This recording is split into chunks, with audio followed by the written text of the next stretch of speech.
Hello and welcome. This is Frequency of Change with Venus Castleberg, and today I'm going to do Divorceless Relationships, and we'll talk about it a little bit after. Cool. So, just want to make sure we're ready for you. Sweet. So Divorceless Relationships, I'm going to page 85. It says, I'm afraid. We're sorry to tell you this, but fear is a total lie. You do not have an ounce of fear. Here's the proof. When there is an emergency situation, do you fall apart and run away, or do you get calm, cool, and collected and handle all that needs to be handled? You get calm, cool, and collected and handle everything that needs to be handled, don't you? That's because you have no fear. If you truly had fear, you would fall apart or run away in an emergency. And if you did that, you're not wrong either. That's not in the book, just so you know.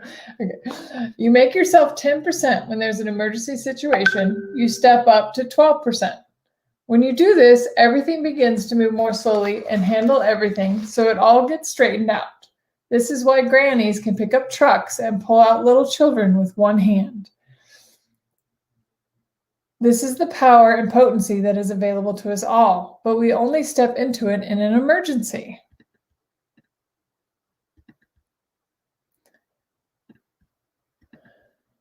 Just a second, I wanted to mute my notifications.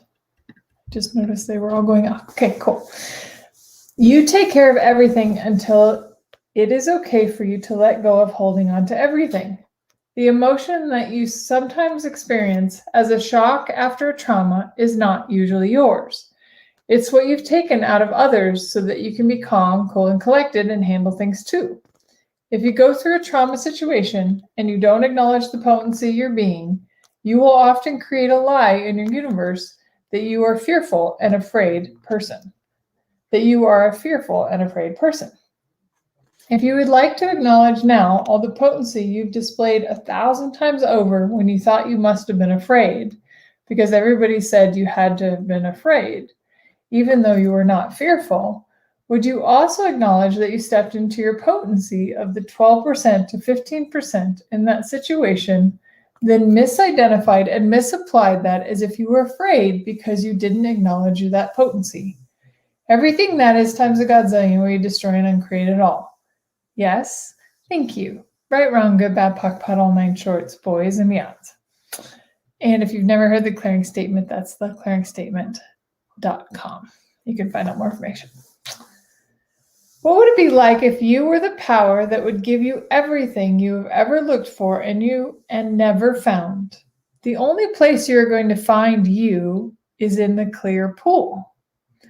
All you can find in the cesspool are other turds floating around. Have you been looking for you in the cesspool as though that is the place to find you? Did you not want to leave because you thought if you looked hard enough, you would finally find you there?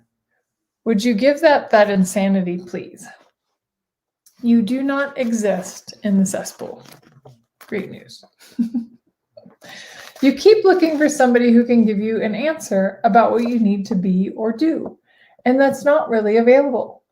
Do not ask about what you need to be and do. Ask what you need to choose. Ask the question and just sit with it. What do I need to choose that would allow me to be everything I would like to be? What do I need to choose that would allow me to be everything I desire to be? The biggest mistake we see people making is they look at each of the parts of relationships as though studying the parts would give them clarity. Parts can't give us clarity.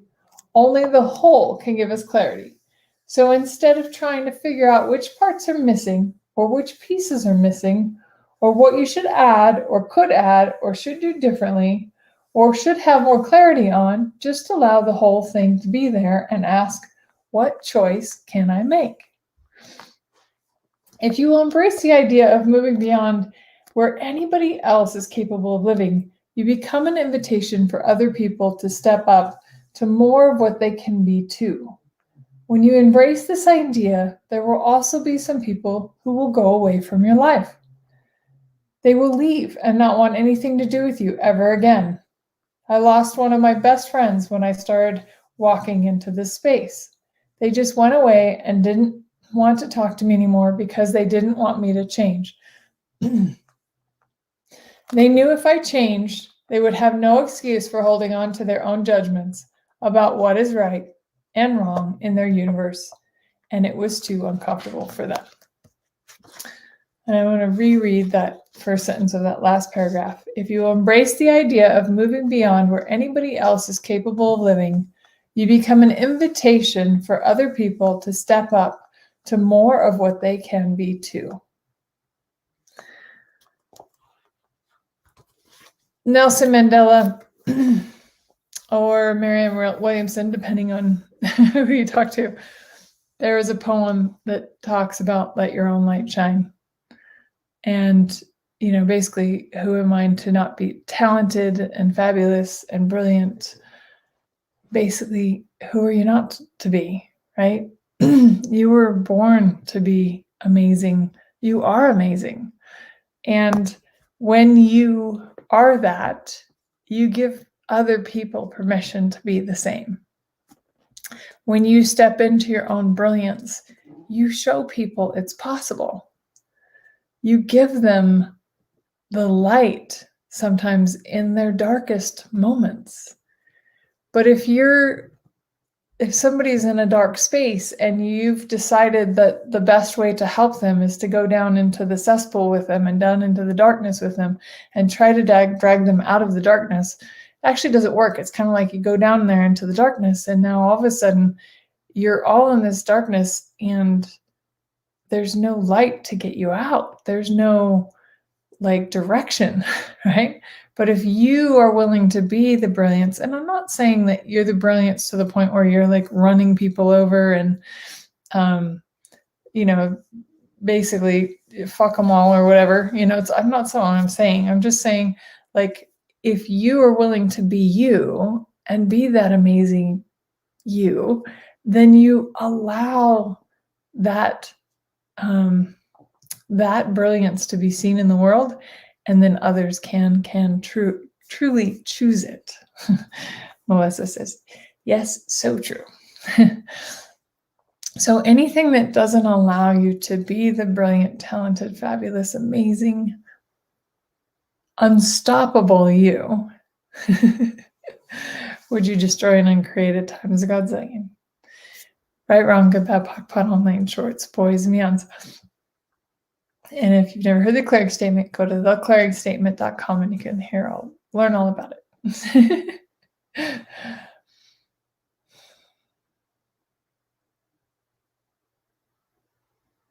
And it starts with you acknowledging you. So if you're like, I don't really know how to be brilliant. I don't really know how to be the talented. I mean, Venus says I'm great, but I don't know if I believe that. Okay. I'll buy that for this 10 seconds. And I'll give you a little tool. So if you're having trouble finding your brilliance and finding what's great about you, would you be willing to take on acknowledging you? And maybe it's just acknowledging 3 things about you every single day. I'll do it for 30 days. We'll just start there. It'd be great if you could acknowledge 3 things about you for the rest of your life, but we'll start with acknowledging 3 things about you that are great about you every day. And the more you acknowledge and the more you find gratitude for you and the brilliance that you are, you will be an invitation more and more to others. The more that I choose to be me, the more I notice people want to hang out with me, right? Have you ever noticed when you're not really being you? People don't really want to hang out with you. So, would you be willing to be you and acknowledge you and be grateful for you every single day and see what that creates? Thank you for being here. on frequency of change. I look forward to seeing you guys again soon. Tomorrow, we're going to do something a little different. If you'd like to check it out, we're going to go to Instagram tomorrow. So if you would like to check out, we're going to start doing Tuesday tool time with Venus Castleberg. I'm not Tim, the Toolman Taylor. I'm Venus Castleberg, but you can find me at Venus_Castleberg on Instagram, and we're going to start having Tuesday tool time. So hope to see you there, and thank you for being here. Adore you. See you next time. Melissa says, "What? So exciting." I know, right? Thank you, Susan, for being here. Bye, guys.